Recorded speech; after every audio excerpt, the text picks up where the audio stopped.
5:30 ಸಂದರ್ಭದಲ್ಲಿ ನಮ್ಮ Dasanapura bus stand ಬಳಿ ರಾಮದೇವ್ ಜ್ಯುವೆಲರ್ಸ್ ಅಂತ ಒಂದು ಚಿಕ್ಕ ಆಭರಣ ಶಾಪ್ ಇದೆ. ಅಲ್ಲಿ ಒಂದು 3 ಜನ ಒಂದು 2 ವೀಲರ್ ಅಲ್ಲಿ ಬಂದು ಒಂದು ಪಿಸ್ತೂಲ್ ಅಂತಹ ಒಂದು ಇದರಲ್ಲಿ ಎದುರಿಸಿ ಅಲ್ಲಿ ಅಂಗಡಿಯಲ್ಲಿರ್ತಕ್ಕಂಥ ಇಬ್ಬರು ಮಾಲೀಕರ ಮಕ್ಕಳು ಇರ್ತಾರೆ. ಆ ಟೈಮಲ್ಲಿ ಅವರಿಗೆ ಎದುರಿಸಿ ಒಂದು 30 ಗ್ರಾಮ್ ಅಷ್ಟು ಚಿನ್ನಾಭರಣಗಳು ಮತ್ತು ಒಂದು 50,000 ಹಣ ಕೂಡ ತೆಗೆದುಕೊಂಡು ಹೋಗಿದ್ದಾರೆ ಅಂತ ರಾಮದೇವ್ ಜ್ಯುವೆಲರ್ಸ್ ನ ಮಾಲೀಕರಾದಂತಹ ಮಾಣಿಕ್ ರಾಮನ್ ಅನ್ನುವರು ದೂರನ್ನು ನೀಡಿರ್ತಾರೆ. ಅದರಂತೆ ನಮ್ಮಲ್ಲಿ ಒಂದು ಮಾದನಾಯಕನಹಳ್ಳಿ ಪೊಲೀಸ್ ಸ್ಟೇಷನ್ ಅಲ್ಲಿ ಒಂದು ರಾಬರಿ ಕೇಸನ್ನು ದಾಖಲು ಮಾಡಿಕೊಂಡು ಆರೋಪಿತರ ಪತ್ತೆಗೆ ಪ್ರಯತ್ನ ಮಾಡಲಾಗ್ತಾ ಇದೆ.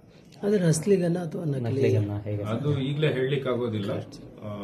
ಅದು ಎಲ್ಲ ನೋಡಬೇಕು. ಈಗ ಆರೋಪಿತರ ಬಗ್ಗೆ ಸ್ವಲ್ಪ ಮಾಹಿತಿ ಇದೆ. ಆದಷ್ಟು ಬೇಗ ಅವ್ರನ್ನ ಪತ್ತೆ ಮಾಡಿ ದಸ್ತಗಿರಿ ಮಾಡ್ತೀವಿ. ಆ ನಂತರ ಅದು ನಕಲಿಗನ್ನ ಅಸಲಿಗನ್ನ ಅನ್ನೋದು ನಂತರ. ಓರ್ವ ಬಾಲಕನಿಗೇನ ಏಟಾಗಿದೆ ಅಂತ ಸರ್? ಒಂದು ಮೈನರ್ ಇದಾಗಿದೆ, ಸ್ಕಫಲ್ ಆದಾಗ ಮೈನರ್ ಇದಾಗಿದೆ ಅಂತ ಮಾಹಿತಿ ಬಂದಿದೆ. ಸೊ ಅದನ್ನು ಕೂಡ ನಾವು ಪರಿಗಣನೆಗೆ ತಗೊಂಡು ಅದಕ್ಕೆ ತಕ್ಕಂತ ಸೆಕ್ಷನ್ಗಳನ್ನ ಅಳವಡಿಸಿಕೊಂಡು ತನಿಖೆ ಮಾಡ್ತೀವಿ. ಆ ಬೈಕ್ ಯಾವ ಕಡೆಯಿಂದ ಬಂದಿತ್ತು ಅಂತ ಏನಾದ್ರು? ಅದು ಸದ್ಯಕ್ಕೆ ಯಾವುದೋ ಮಾಹಿತಿ ಇಲ್ಲ, ಚೆಕ್ ಮಾಡ್ತಾ ಇದ್ದೀವಿ. ಅದಕ್ಕೂ ಬಿಟ್ಟು ಇನ್ನೂ ಕ್ಲೋಸ್ ಇದೆ. ಅದ್ರ ಪ್ರಕಾರ ನಾವು ಆದಷ್ಟು ಬೇಗ ಪತ್ತೆ ಮಾಡ್ತೀವಿ.